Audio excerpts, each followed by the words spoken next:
Every kid in town knew about the Whispering Woods. They knew about the man who lived there. He was tall, unnaturally tall. His arms were long, stretching down to his knees, or maybe even lower. He wore a black suit, always, like he was going to a funeral, or maybe he was the funeral. Some kids said he had a face, a white blank face. Others swore he had no face at all, just smooth skin. He was called Slenderman, and he was real. At least that's what everyone believed. He was said to take children to steal them away in the night. No one knew where they went, but everyone knew they were never seen again. No way, man, not the woods. S1, I dare you. No, okay, maybe a little. S1, scared? It was a Friday night. The air was warm, summer was ending, but the nights were still made for being out, except in the Whispering Woods. No one went there at night, except maybe these teenagers. They stood at the edge of town where the sidewalk ended and the dirt road began. The road led to the woods.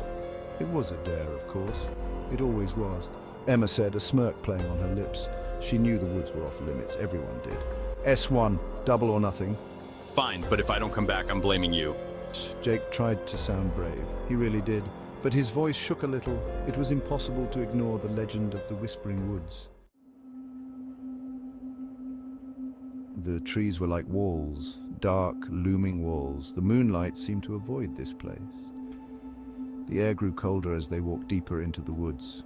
The silence was the worst part. It wasn't a peaceful silence.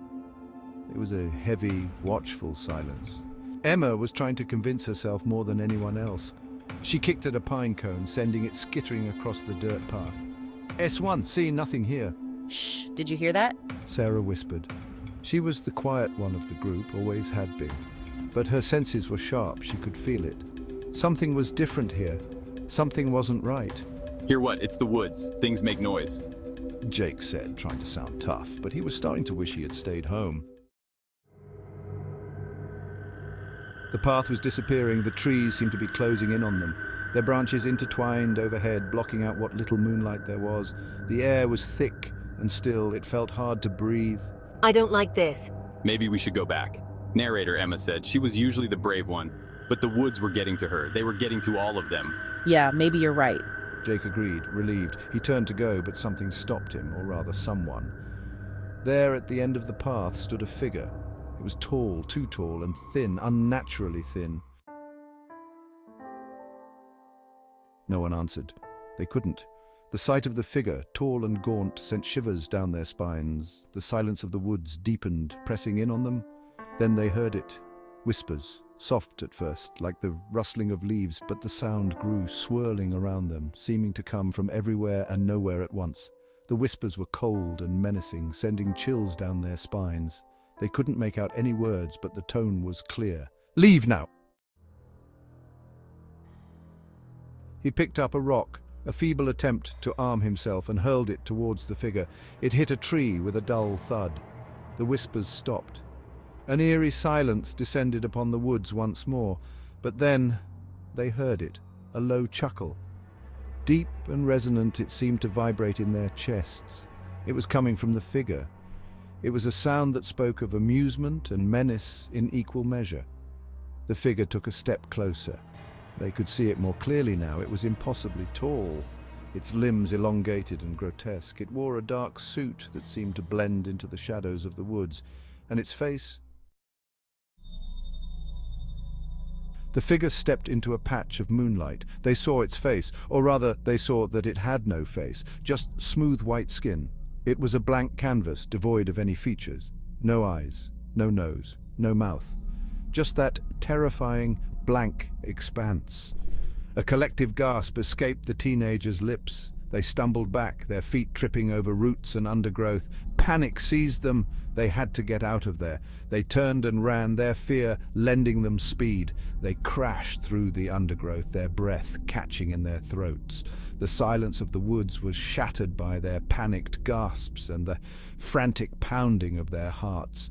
They burst into a clearing, a small circle of open space bathed in moonlight, but their relief was short-lived.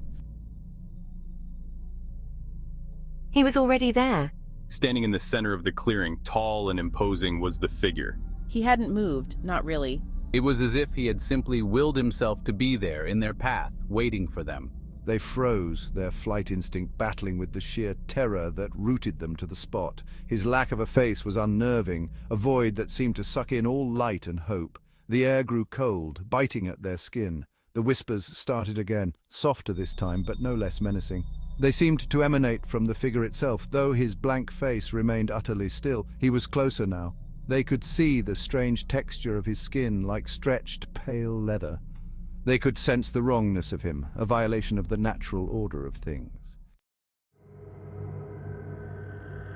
It was a high-pitched, desperate sound that ripped through the oppressive silence of the clearing. It was the catalyst that broke the spell. They turned and ran again, scattering in different directions, their minds overwhelmed with primal fear. Branches whipped at their faces, tearing at their clothes. They didn't care. They just had to get away. Behind them, they could hear the whispers growing louder, swirling around them like a malevolent wind. They didn't dare look back. They didn't need to.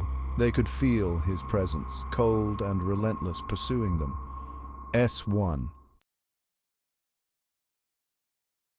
They didn't know how long they ran. Time seemed to lose all meaning in the face of their terror. The woods became a blur of dark shapes and frantic movement. One by one, they stumbled out of the woods, gasping for breath, their clothes torn, their faces streaked with dirt and tears. They collapsed on the edge of the road, their bodies shaking with exhaustion and fear. They didn't speak. Words seemed inadequate to describe the horror they had witnessed, but as they looked at each other, their eyes wide with shared terror, they knew that they had all seen it. The legend was real. They never went back to the Whispering Woods. The memory of that night, of the figure in the clearing, was etched into their minds. They tried to forget. They tried to tell themselves it was just a prank, a figment of their overactive imaginations. But deep down they knew the truth. The legend was real. He was real.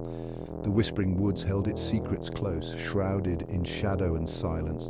But sometimes on the darkest nights, if you listened very carefully, you could hear them, whispers on the wind.